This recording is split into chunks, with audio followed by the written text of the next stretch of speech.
Hello बच्चों, welcome to Mohini magic math. आज हम लोग क्लास 8 की एक्सरसाइज 9.2 का क्वेश्चन नंबर 3 करेंगे। चलिए तो स्टार्ट करते हैं। Find the side of a cube whose surface area is 600 centimetre. ठीक है, तो आपको दिया गया है क्या, एक क्यूब दिया गया है। क्यूब कैसे बनाते हैं सबसे पहले हम लोग बना के देख लेते हैं। तो इस तरह से क्यूब होता है। क्यूब में क्या होता है कि इसकी सारी जो साइड्स होती हैं वो क्या होती है, इक्वल होती हैं, है ना। और क्यूबॉइड में क्या होती हैं, आमने सामने की साइड्स इक्वल होती हैं। ठीक है, तो ये हमारा क्यूब बन गया। ठीक है, इसकी साइड कितनी है, सारी साइड्स इक्वल है।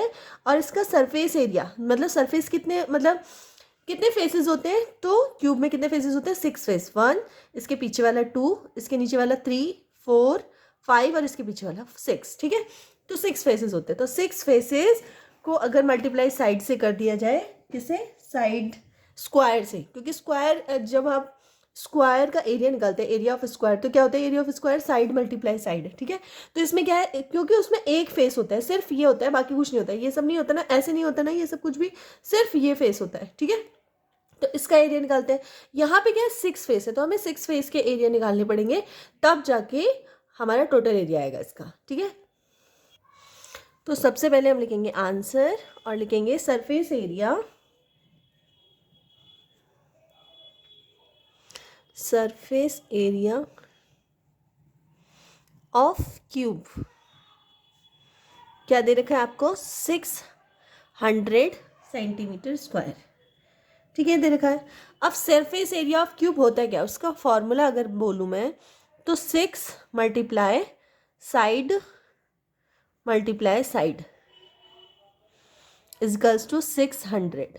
ठीक है, अब 6 इसके नीचे आ जाएगा, तो क्या हो जाएगा, साइड को हम स्क्वायर में लिख देंगे, इजिकल्स टू 600 अपॉन 6। ठीक है, अब 6 से कैंसिल हो जाएगा, तो क्या बचेगा यहाँ पे, साइड स्क्वायर इजिकल्स टू 100।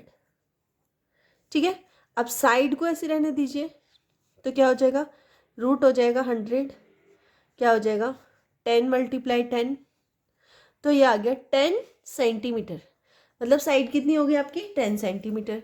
तो आंसर लिख देंगे हैंस, क्योंकि इसमें साइड पूछा गया है। Hence the side of cube is 10 centimetre answer. ठीक है, तो ये जो इसकी साइड है, ये कितनी आई है आपकी, ये आ गई 10 सेंटीमीटर। ठीक है, ये भी 10, सब कुछ है, सारी 10 होंगी। ठीक है, चलिए इसका 4th क्वेश्चन कर लेते हैं।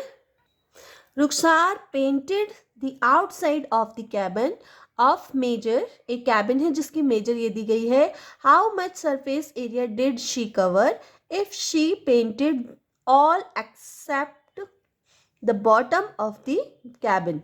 ठीक है, तो जो रुखसार है उसने इस कैबिन को, जिसमें आपको मेजर भी दिया गया है कि लेंथ 2 है, 2 मीटर है, इसकी ब्रेथ 1 मीटर है, इसकी ब्रेथ 1.5 मीटर है, नहीं, इसकी लेंथ कुछ भी ले सकते हैं, कुछ भी मान लो। ठीक है, उससे कोई प्रॉब्लम नहीं है। ठीक है, तो ये मैंने लेंथ मानी है, ये मैंने हाइट मानी है और ये मैंने ब्रेथ मानी है। ठीक है, तो ये है। तो उसने इस पूरे कैबिन को पेंट किया बाहर से, अंदर से नहीं किया, सिर्फ बाहर बाहर से पेंट किया इसको, जिसमें उसने एक पार्ट छोड़ दिया, एक्सेप्ट, कौन सा पार्ट छोड़ दिया है, बॉटम वाला। तो ये टॉप पार्ट हो गया, इसके नीचे वाला जो बॉटम पार्ट है वो उसने छोड़ दिया है, वहां उसने पेंट नहीं किया। ठीक है, तो अब बताने कि टोटल एरिया में कितना पेंट हुआ है। ठीक है, तो चलिए इसको कर लेते हैं। तो सबसे पहले हम क्या लिखेंगे, हम लिखेंगे जो केबिन है उसकी लेंथ कितनी है।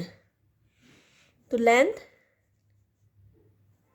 लेंथ ऑफ केबिन, कैबिनेट, तो लेंथ एल से करते हैं हम लोग, तो ये कितनी हो गई, 2 मीटर। ठीक है, फिर उसके बाद ब्रेथ इसकी कितनी हो गई,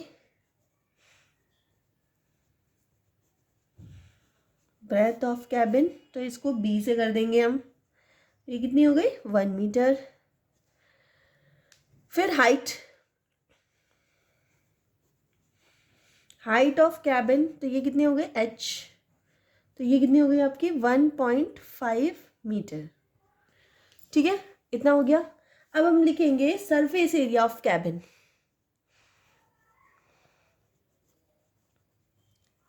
surface area of cabin, cabinet. तो इसको कैसे लिखा जाता है? इसको लिखा जाता है क्योंकि इसमें भी कितने फेस होते हैं, इसमें 6 फेसेस होते हैं, ठीक है, जिसमें से 5 फेसेस में उसने पेंट किया है, एक पेंट रह गया है, ठीक है। मीन्स अगर मैं इस वाले फेस की बात करूँ, इस वाले की बात करूँ, तो इसका बिल्कुल सिमिलर फेस ये है, इसका बिल्कुल सिमिलर फेस ये है, ठीक है। तो अगर मैं बोलूँ इसको, इस वाले फेस को, तो इसको क्या बोलेंगे हम? इसको बोलेंगे हम, ये क्या होगा, ब्रेथ, और ये क्या हो जाएगी इसकी, L, length, breath multiply length, ठीक है। और सेम इसका ये यहाँ भी सेम ही है, तो इसको डबल कर देंगे हम, ठीक है। तो इसको मैं 2 ले लेती हूँ। अब सेम ये वाला और इसके जस्ट पीछे वाला सेम है ना, इसमें कोई चेंज नहीं है। तो ये क्या है, लेंथ, और ये हो जाएगी इसकी हाइट, मतलब ये क्या है, एच। आया समझ में आपको? जैसे पहले मैं इस फेस को ले लेती हूँ, इस वाले फेस को, और इसके जस्ट पीछे वाला भी सेम इसके जैसे ही होगा। तो इसकी क्या होता है कि अगर मैं रेक्टेंगल की बात करूँ, रेक्टेंगल का एरिया हम कैसे निकालते हैं, लेंथ इनटू ब्रेथ।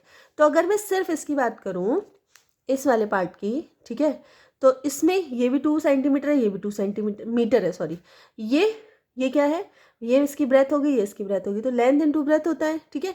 तो अगर इसके अकॉर्डिंग करें तो ये लेंथ हो गई, और ये जो h हमने दी है ये इसकी ब्रेथ हो गई, तो L इंटू एच। और 2 हमने क्यों किया, क्योंकि इसके पीछे वाला भी है, इसके हमने 2 से मल्टीप्लाई कर दी। सेम ये वाला देखो, यहाँ पे ये इसकी लेंथ हो गई और ये इसकी ब्रेथ हो गई, ठीक है।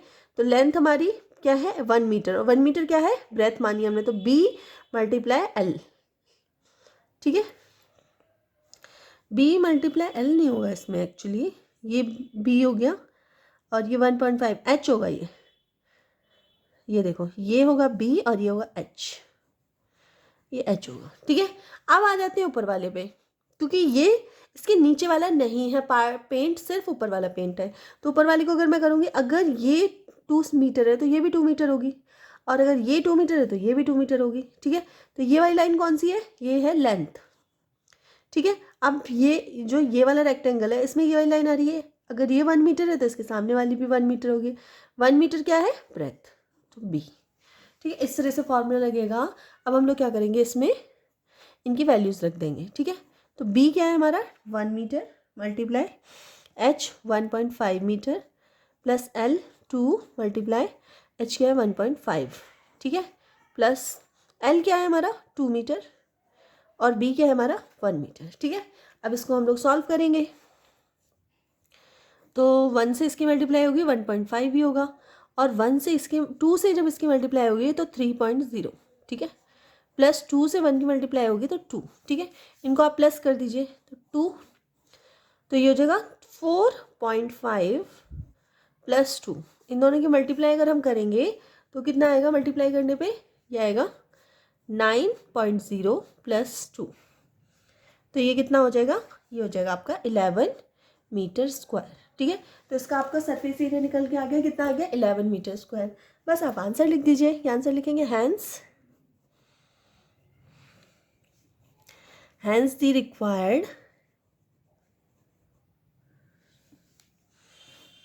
required surface area of